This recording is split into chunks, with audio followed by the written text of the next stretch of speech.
목사님 나오셔서 집사라는 제목으로 말씀 증거해 주시겠습니다.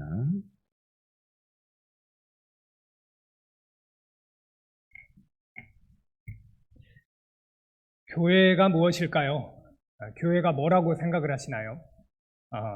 박창선 목사님께서 지금 사사기를 말씀을 전해주고 계신데, 사사시대의 가장 큰 문제는 사람들이 하나님의 말씀을 버리고 각자가 자기 소견대로 살았다는 것입니다. 교회 안의 사람들은 각자의 소견대로 교회가 무엇인지 정의 내리지 않습니다. 오직 하나님의 소견대로 모든 것을 정의 내리는 사람들입니다. 하나님께서는 성경을 통해서 교회가 무엇인지 여러 가지 비유를 통해서 말씀을 해주셨습니다. 교회는 하나님의 백성이다. 그리스도의 몸이다. 하나님의 성전이다. 그리스도의 신부다. 거룩한 제사장이다. 이런 여러 가지 비유를 통해서 교회는 이런 것이다 라고 말씀을 해주셨습니다. 이 여러 가지 비유를 다 종합해서 봤을 때 교회는 이런 것입니다.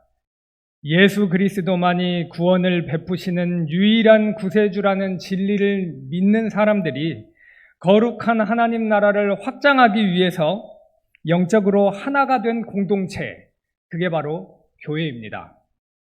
영적 공동체로서요, 교회는 말씀, 기도, 예배, 봉사, 헌금, 구제, 전도, 선교라는 거룩한 영적 목표를 수행하는 하나님 나라의 정부기관입니다.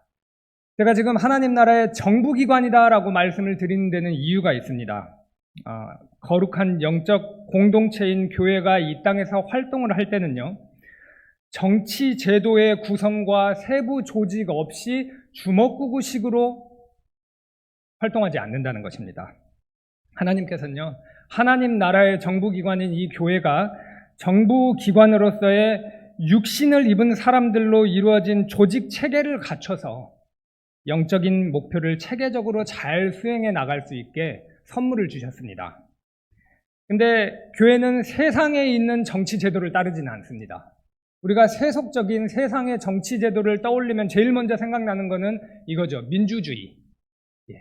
주권 재민이죠. 국가의 주권이 국민에게 있다. 이런 거 많이 들어보셨을 겁니다. 그래서 국민을 위해서 정치를 행하는 민주주의 제도를 먼저 생각을 하실 텐데, 교회의 정치 제도는 민주주의는 아닙니다.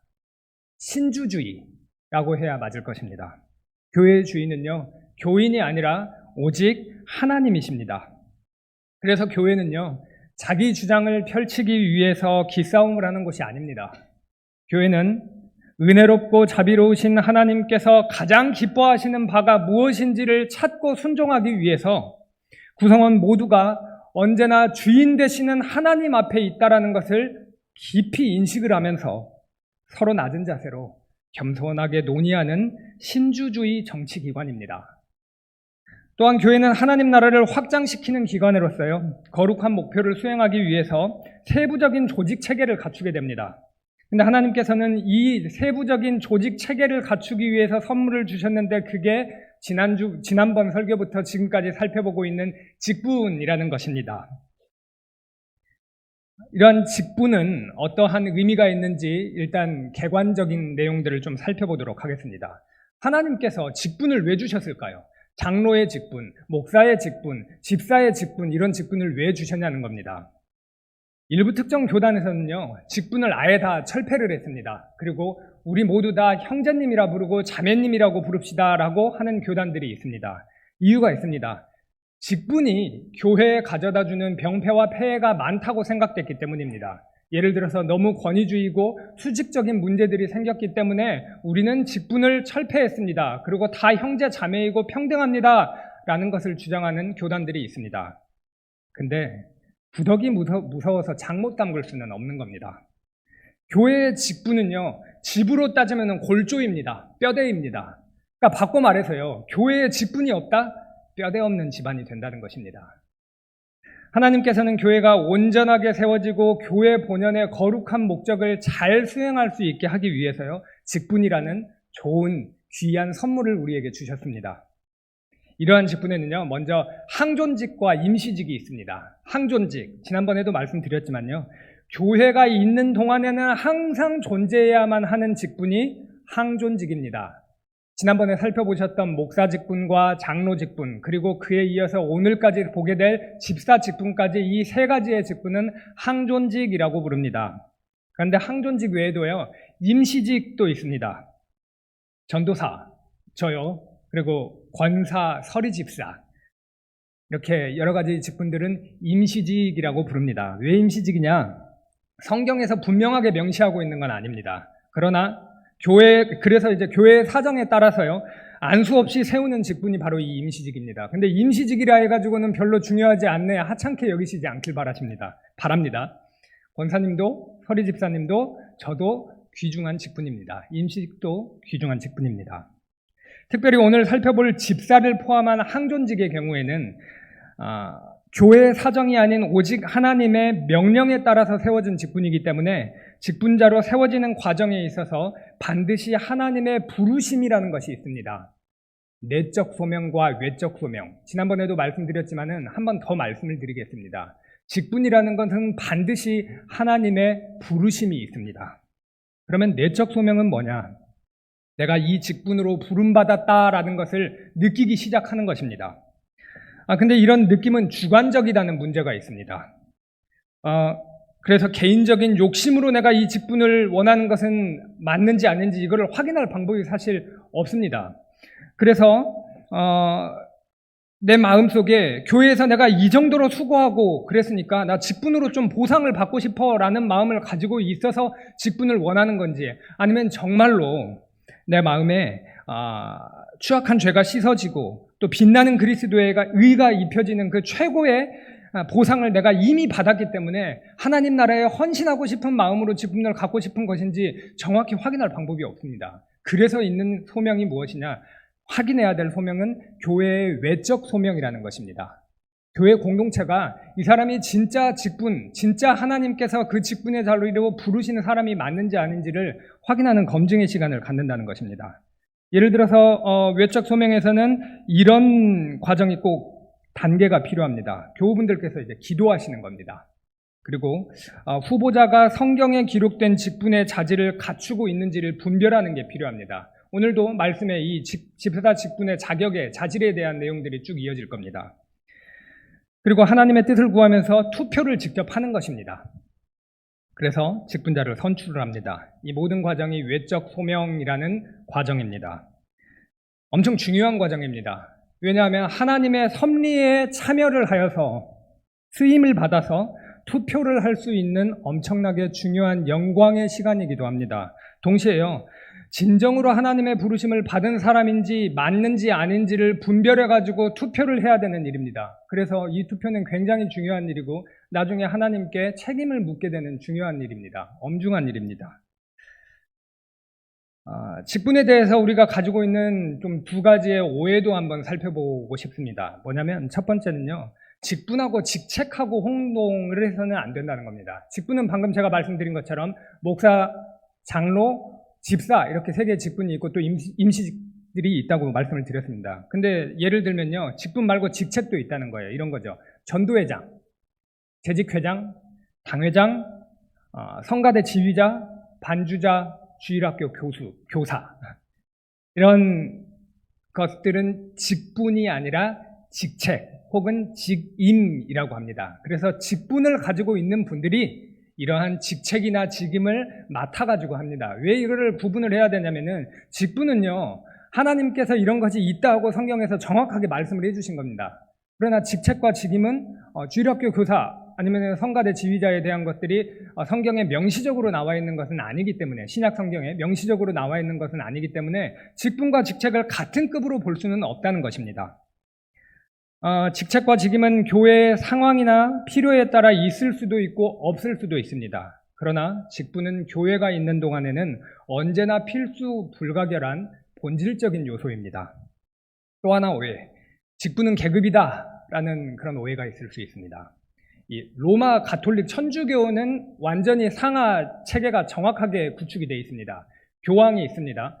교황 밑에 추기경이 있습니다. 추기경 밑에 대주교가 있습니다. 대주교 밑에 주교, 주교 밑에 사제, 사제 밑에 부제, 이러한 계급이 완전하게 있습니다. 그리고 더 이 계급보다 더 중요한 건 뭐냐면은 교황을 비롯한 사제들은요, 하나님과 성도 사이에서 대리자 역할을 맡는다고 생각을 합니다. 그래서 교황과 사제의 도움이 있어야만 성도들이 구원을 받을 수 있다라고 생각을 하고 있습니다.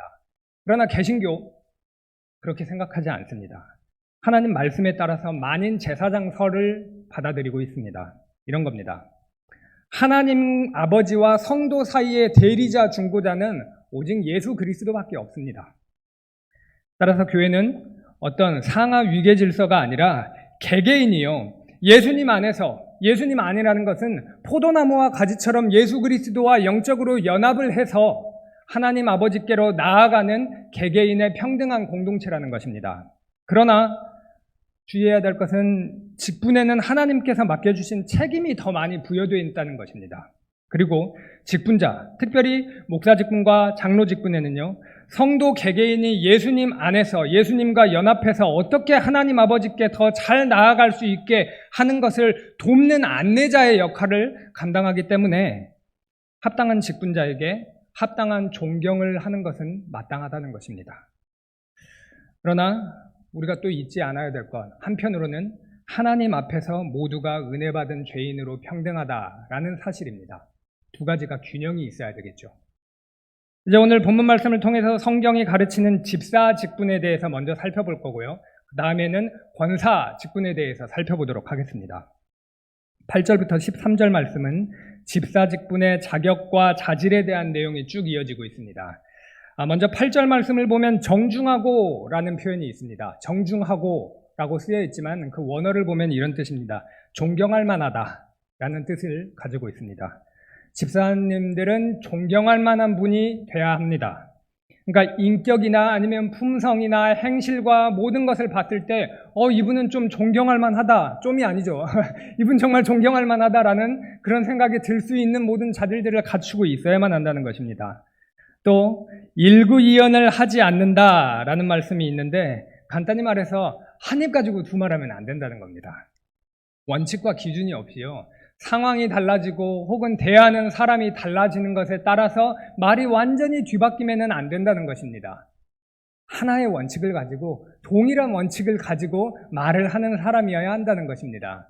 그리고 또 이런 의미도 있습니다. 예수 그리스도를 믿는 사람들의 입은요, 하나님을 찬양하는 입이고 하나님께 감사를 드리는 입이어야 합니다. 그런데 그 입에서 만약에 하나님을 저주하는 말이 나오고 불평과 원망의 말이 나온다면은 그 또한 한 입 가지고 일구이연을 하는 것이죠. 다음에 술에 임박히지 않아야 한다라는 건요, 술을 비롯한 각종 취미와 오락과 유흥 이런 것들에 중독되어서 가정생활이나 혹은 사회생활이나 교회생활에 지장을 주지 않아야 된다라는 것을 의미합니다. 더러운 일을 탐하지 않는다라는 것은요, 불이한 방식으로 얻을 수 있는 달콤한 이익들이 있을 수 있습니다. 내가 조금만 법을 어긴다던가 아니면은 어떤 사람의 권리를 내가 조금 침해하는 방식을 사용을 하면은 돈을 더 벌 수가 있는 겁니다. 근데 그렇게 됐을 때 어떻게 되냐? 사회와 교회는 정의를 잃게 됩니다. 그러면 나의 유익과 사회의 정의, 공의가 충돌하게 될 때 뭘 선택해야 되느냐? 사회와 교회의 정의와 공정을 선택해야 된다는 것입니다. 이득을 얻기 위해서 불의를 저지를 바에 나 그 이익 그냥 안 얻을래 라고 결정을 해야만 한다는 것입니다. 9절 말씀을 보면 깨끗한 양심에 믿음의 비밀을 가진 자여야 한다라고 기록이 되어 있습니다. 양심은요, 믿음을 담는 그릇입니다. 양심은 믿음을 담는 그릇입니다. 그러니까 믿음은요, 우리가 입술로 고백을 하는 것입니다. 그래서 사실 어떨 때는 속이기가 굉장히 쉽습니다. 이런 겁니다. 세례받고 싶어서요, 혹은 직분받고 싶어서, 아니면 교회에서 인정받고 싶어서 저는 죄인이고 예수 그리스도만이 죄를 용서해 주시고 하나님 자녀 삼아 주시는 구세주이십니다. 뭐 이런 식으로 별 생각 없이, 깊이 없이 그냥 가볍게 그렇게 고백을 할 수도 있다는 것입니다. 그러나 양심은 다르죠. 왜냐? 양심은 행위로 드러나니까요. 행실로 반드시 양심은 드러나게 되어 있습니다. 그래서 진짜 양심은 정말 믿음을 담고 있는 깨끗한 양심인지 아니면 타락한 양심인지는 구별하기가 조금은 더 쉽습니다. 근데 제가 방금 조금 더 쉽다라고 얘기한 거는 이것도 아주 작정하고 연기하기 시작한다면은 확실히 알 수는 없습니다. 다만 입술로 고백하는 것에 비해서 행동까지 나아가는 건 얼마나 힘든 일입니까? 그래서 더 쉽게 알 수 있다는 것입니다. 진짜 믿음을 담고 있는 사람이다. 그 사람이 정말 참 믿음을 담고 있는 양심을 가지고 있는 사람이다. 그러면 그분의 인격과 성품과 행실을 보면은 알 수가 있는 거죠. 그분이 사람을 대할 때, 강자를 대할 때, 약자를 대할 때의 태도가 너무 다르다던가, 아니면 밖에서와 가정에서의 모습이 너무나 다르다던가, 이런 일이 있다면은 분명히 어떤 문제가 있는 것이 아닌가라고 생각해 볼 수 있다는 것입니다. 더욱 중요한 것은 여기 아래에 있는 믿음의 비밀입니다. 믿음의 비밀을 가졌다라는 건 무슨 말이냐면 하나님의 말씀의 내용을 알고 있다는 것입니다. 하나님의 말씀의 지식을 체계적으로 알고 있다라는 게 믿음의 비밀을 가지고 있는 자의 뜻입니다. 근데요, 하나님의 말씀의 의미를 단순하게 머리로만 알고 있는 걸 의미하는 것은 아닙니다. 그것을 머리로 알고 믿고 그리고 의존하고 순종하는 자리에까지 나아가는 것을 믿음의 비밀을 가지고 있는 것이다 라고 이야기를 합니다. 예를 들어서 일단은 먼저는 알아야 됩니다. 먼저 내가 머리로 알고 있어야지만은 하나님께서 기뻐하시는 뜻이 무엇인지를 알고 행할 수가 있는 겁니다. 그러나 아는 것만으로 다 끝나는 것은 아닙니다. 왜냐? 우리 잘 알고 있잖아요. 가룟 유다. 3년 동안 하나님하고 동고동락을 했는데 결국에 몰랐겠습니까? 하나님께서 주님께서 얼마나 많은 것들을 가르쳐 주셨겠습니까? 주님께서 기뻐하시고 하나님 나라가 확장되는 일, 하나님의 영광이 얼마나 크고 놀랍고 위대한 것인지, 그거에 어떻게 참여하는 건지 이야기를 안 들었겠습니까? 알았습니다. 그러나 그는 그 말씀을 진정으로 믿고 의존하고 순종하지는 않았기 때문에 결국 예수 그리스도를 배반했던 것이었습니다. 그래서 믿음의 비밀은 단순히 하나님의 말씀을 아는 정도가 아니라 아는 걸 감사함으로 내가 순종하는 자리까지 나아가는 것이다 라는 사실입니다. 10절에는요, 먼저 시험하여 보고 그 후에 책망할 것이 없으면 직분을 맡기라 라고 기록이 되어 있는데요, 이 당사자가 나 이 집사 직분을 정말 받고 싶습니다, 얻고 싶습니다 라고 하는 그 당사자의 의향만 가지고는 안 된다라는 것을 말을 하는 것입니다. 먼저 집사 직분에 주어진 직무와 유사한 일들을 먼저 시켜보는 겁니다. 그 다음에 그분이 정말 책망할 것 없이 잘 수행을 하는 것을 본 다음에 그게 공동체로부터 확인이 되었을 때 비로소 집사의 직분을 맡길 수가 있다라는 것입니다. 다음에는 11절 말씀입니다. 갑자기 뜬금없이 여자들이 등장을 합니다. 여자들. 이게 상당히 해석하기 어려운 난해 구절입니다. 왜냐하면 여기서 여자들은요, 집사의 아내들을 말할 수도 있고요, 또 여성 집사들을 의미할 수도 있습니다. 만약에 진짜 여성 집사들을 의미하는 거면은 여성 집사님을 안수해서 세울 수 있다는 것을 말합니다. 근데 집사의 아내들로도 여전히 해석할 수 있는 여지가 있습니다. 그래서 확정하기가 굉장히 어려워요. 그래서 우리 대한예수교 장로회 합동교단은요, 안수 집사에 준하지만 안수는 하지 않는 여성 직분인 권사 직분이라는 것을 만들어서 운용을 하고 있습니다. 그렇게 해석상의 난제를 대처하고 있는 겁니다. 권사 직분에 관해서는 제가 조금 이따 다시 말씀을 드리도록 하겠습니다. 이어서 집사는 모함하지 아니하고 절제하며 모든 일에 충성된 자여야 합니다 라고 기록하고 있습니다. 여기서 모함하다라는 건요, 원어 뜻을 보면 비방하다라는 뜻인데요, 이 비방하는 자, 성경에서 비방이라는 이 단어를 쓰였을 때 다 거의 37회나 되는 많은 횟수로 비방하는 이 비방의 단어를 누구와 연결했냐면 사탄 마귀와 연결을 했습니다. 사탄 마귀가 가장 많이 쓰는 방식, 그게 바로 비방이라는 방법입니다. 하나님의 나라를 어떻게든 무너뜨리기 위해서 비방이라는 걸 쓰는 건데, 비방이 뭐냐? 상대방을 지나치게 날카롭게 지적해서요, 상대방에게 수치감을 주고 모멸감을 주고 불편함을 주는 것, 이게 비방입니다. 또 뒤에서 험담하고 모함하는 것, 이것을 우리는 비방하다라고 이야기를 합니다. 그런 말 들어보셨나요? 3사람 이상 모이면 절대 화장실 가지 말라. 예. 화장실 가는 순간부터 남은 사람들이 화장실 간 사람 비방하니까요. 이게 저와 우리의 자화상입니다. 비방에서 자유로운 사람이 아무도 없습니다. 왜입니까? 네, 참 슬픈 우리의 죄성 때문입니다. 그러나 집사는 비방하지 않고 절제하며 하나님께서 맡겨주신 모든 일에 충성된 자가 되어야 한다라고 말씀을 하고 있습니다. 12절 말씀에는 집사는 한 아내의 남편이 되어서 자녀와 자기 집을 잘 다스리는 자여야 된다는 겁니다. 누군가는요, 자신의 가정은 완전히 등한시하고 교회 일에만 딱 전념하고 몰두하시는 분들이 있다. 그런 분들이 계실 수 있습니다. 근데 언뜻 보면은 열정이 넘쳐가지고 교회의 큰 일꾼이 될 것만 같습니다. 그런데 가정을 돌보지 않는 그 약점이 교회 일을 할 때도 결국엔 그대로 드러나서 오히려 교회 일에 해가 되는 경우가 있는 것을 우리는 종종 볼 수 있습니다. 작은 살림인 가정을 잘 돌보는 사람이 큰 살림인 교회도 잘 돌볼 수 있다라는 것을 말씀하고 있는 것입니다. 자, 지금까지 집사의 자질들을 쭉 봤습니다. 어떤 마음이 드시나요? 감독 직분을 볼 때도 마찬가지였지만 이 집사가 되기 위한 직분을 갖추는 것도 사람의 힘으로 할 수 있는 것이 아니다라는 생각이 드셨을 겁니다. 근데 여기서 직분과 관련된 실천적인 문제가 하나 있습니다. 이런 문제입니다. 뭐냐면 성경적 자질을 갖춘 직분 후보자가 나타낼 때까지 말씀을 잘 교육하면서 기다려야 된다. 그리고 한편으로는 이런 겁니다. 많이 부족하더라도 일단 직분자가 돼서 세워가지고 임명을 한 후에 자질을 갖출 수 있게 도와야 된다. 이 두 가지 의견이 교회 역사를 보면은 계속해서 대립해 오는 것을 볼 수가 있습니다. 그거는 오늘날의 모든 교회가 경험하고 있는 딜레마이기도 합니다. 어떻게 해야 될까요?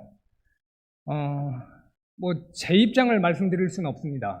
그냥 교회 역사에 대해서 한번 말씀을 드리겠습니다. 교회 역사를 보면 한국 교회가 엄청나게 부흥을 했을 때요. 그때 뒷골목 깡패 출신의 목회자분들이 굉장히 많이 등장했다는 걸 저는 들어서 아는 거기 때문에 자세히 모르겠지만 아마 직접 보신 분들이 많으실 겁니다. 그런데 그 수많은 깡패 출신 목회자분들이 문제없이 정년까지 교회를 섬긴 분들은 거의 없습니다. 이름을 들어본 적이 없습니다. 이 점이 시사하는 바가 매우 크다라고 생각을 합니다. 이제 그렇다면 자질을 갖춘 집사에게 하나님께서 어떤 직무를 맡겨주셨는지 살펴볼 필요가 있습니다. 집사 직분의 직무는요, 오늘 본문 말씀이 아닌 사도행전 6장 전반부 말씀을 보면 알 수 있습니다. 중요한 거죠. 집사의 자격이 이런 것들이 필요한데 그럼 집사님이 되면은 무슨 일을 해야 되는 거냐? 성경은 뭐라고 얘기하고 있느냐? 이렇습니다. 좀 설명이 필요한데요. 예수님께서 승천을 하셨습니다. 그리고 오순절에 성령님께서 딱 강림을 하셨습니다. 그래서 베드로 사도와 12 사도들이 성령이 임하여가지고 뜨겁게 하나님의 말씀을 전했습니다. 몇천 명이, 수천 명이 되는 사람들이 그 말씀을 듣고 나서 내가 예수 그리스도를 못 박은 자가 저였군요. 저 어떡해요? 라고 이야기를 했습니다. 주 예수 그리스도를 믿으라. 네, 예수 그리스도를 믿겠습니다. 하고 믿고 회개하고 회심하는 역사가 일어났습니다. 그래서 교회에 수많은 사람들이 갑자기 몰려들어왔습니다. 너무나 갑작스럽게 많은 사람들이 교회에 일순간에 몰려들어왔습니다. 그러다 보니까 문제가 생긴 거예요. 무슨 문제가 생겼냐면은 당시에 이제 두 파벌이 있었습니다. 교회에 파벌이. 어떤 파벌이었냐면은 이 이스라엘에 그냥 예전부터 쭉 살고 있었던 유대인 중에서 예수 그리스도를 믿게 된 교인들이 있었어요. 그리고 원래는 저기 이스라엘 밖에 있는 다른 나라에서 히브리어, 모국어도 잘 쓸지 못해요. 헬라어, 그때 당시에 영어와 같은 헬라어를 사용하던 사람들. 그러나 그들은 혈통적으로 유대인이었습니다. 그들이요, 절기를 지키기 위해서 예루살렘으로 딱 와가지고 절기를 지키다가 사도들이 전하는 예수 그리스도의 복음을 듣고 믿게 된 겁니다. 근데 이 두 집단 간에 파벌이 생긴 겁니다. 근데 아무래도 누가 좀 더 약자였겠습니까? 이스라엘 밖에서 온 사람들이 아마 약자였겠죠. 그래서 좀 차별을 당했던 것 같아요. 이 교회 안에 과부들이 있었습니다. 당시의 과부는 오늘날과 달리, 오늘은 이렇게 과부라고 표현하니까 좀 그런데 이렇게 좀 힘드신 분들을 국가에서 재정적으로 좀 지원을 해주잖아요. 근데 그때 당시에는 그런 사회가 아니었습니다. 그래서 교회에서 어려운 분들을 책임지는 구제 사역을 했었습니다. 근데 이쪽 헬라파 과부들이 소외를 당하고 차별을 당하는 일들이 있었던 것 같습니다. 그때요, 이렇게 일들이 발생하면 사도들이 어떻겠습니까? 나와서가지고 이 일을 무척이나 해결하고 싶었을 겁니다. 그러나 사도들에게는 이보다 더 중요한 일이 있었습니다. 무슨 일이냐면 바로 하나님의 말씀을 먹이고 기도로 먹이는 일. 그러니까 하나님의 말씀이 오직 유일한 영적 양식이기 때문에 그거를 먹이고 기도를 하면서 성령님께서 주시는 영적 생명수를 마시게 하는 그 일이 무엇보다도 중요했습니다. 그래서 어떤 사람을 세우냐면은 성령과 지혜가 충만하고 칭찬받는 집사를 선출해서 교회 안팎의 어려운 사람들을 향한 구제사역을 맡겼습니다. 그렇게 구제사역을 맡겨서 하다 보니까 자연스럽게 재정 문제를 맡게 되었고요. 자연스럽게 그 밖에 교인들을 섬기는 각종 봉사를 쭉 맡게 됐습니다. 집사 직분이에요. 그렇게 초대 교회에서부터 지금까지 내려오고 있는 집사 직분의 직무가 바로 이러한 것들입니다. 그러면 집사 직분을 잘 수행하면 어떤 결과가 있을까? 이거를 오늘 본문 말씀 13절 말씀을 함께 읽어보도록 하겠습니다. 집사의 직분을 잘한 자들은 아름다운 지위와 그리스도 예수 안에 있는 믿음의 큰 담력을 얻느니라.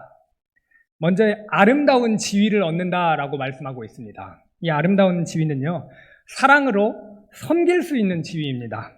섬기는 거요. 교회 안팎에 공공한 분들이 있지는 않은지, 어려운 분들이 있지는 않은지 그분들을 사랑과 관심과 물질로 섬기고 섬기는 것이 지위, 그 아름다운 지위, 집사의 지위라고 이야기를 하는 겁니다. 근데 우리는 섬기는 거 기본적으로 싫어합니다. 왜냐? 섬기는 건 낮아지는 거니까요. 누가 낮아지고 싶나요?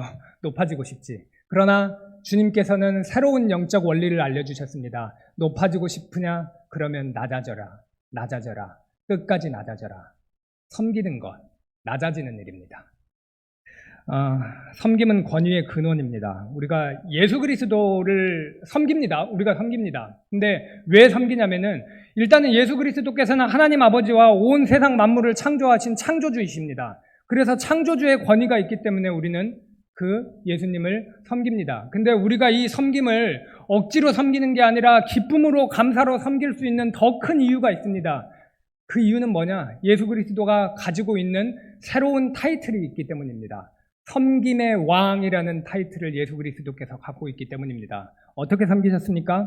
그 크신 하나님께서 친히 인간의 몸과 영혼을 입고 이 낮은 땅으로 오셨습니다. 영광은 모두 버리시고 제국의 식민지에 가난한 목수의 아들로 태어나서 말구유에서 태어나셨고요. 죄인의 자리에서 마귀의 시험을 받으면서 죄인들을 섬겨주셨고 곧 배반할 제자들의 발을 하나하나 닦아주고 씻어주시면서 섬겨주셨고 십자가에서는 죄인들 대신하여서 영적인 그리고 육적인 모든 저주와 형벌과 고난들을 대신 다 감당하시는 방식으로 섬겨주셨습니다. 죽기까지 끝까지 섬겨주셨습니다. 섬김의 왕. 집사는 그런 예수 그리스도를 따라서 교회와 교우분들을 섬기는 놀라운 직분입니다.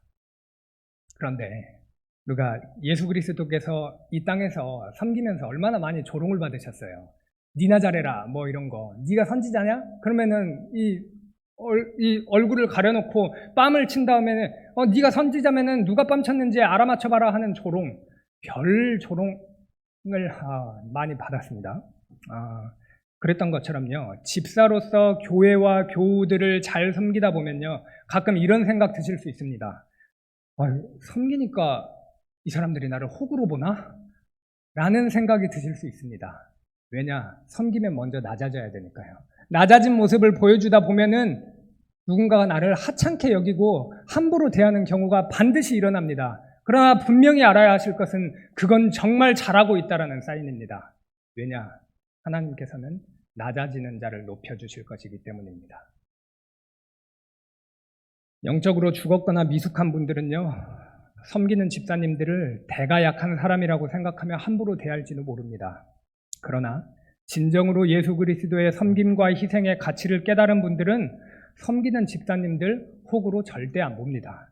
오히려 예수 그리스도를 닮은 섬김의 리더라고 그 권위를 인정하고 칭찬합니다. 그리고 또 누가 칭찬해 주냐? 주님께서요. 너가 나를 닮아서 이렇게 낮아진 자세로 이웃들을 섬겼구나 라고 진정으로 칭찬을 해 주십니다. 이게 바로 집사가 누릴 수 있는 아름다운 지위라는 것입니다. 게다가 섬김의 리더들은 섬김을 통해서 그리스도 예수 안에 있는 믿음이 더욱더 크고 단단해져서 의심 따위는 다 사라지고 낙심하지 않고 큰 담력을 가지고 이 세상과 하나님 나라를 동시에 살아갈 수 있는 영광을 누릴 수가 있습니다. 이게 바로 집사 직분을 가지고 있는 사람들이 누릴 수 있는 엄청난 영광인 것입니다. 이제 권사 직분을 잠깐 살펴볼 텐데요. 본문 11절에 여자들을 정확히 해석하기 어렵다라고 제가 말씀을 드렸습니다.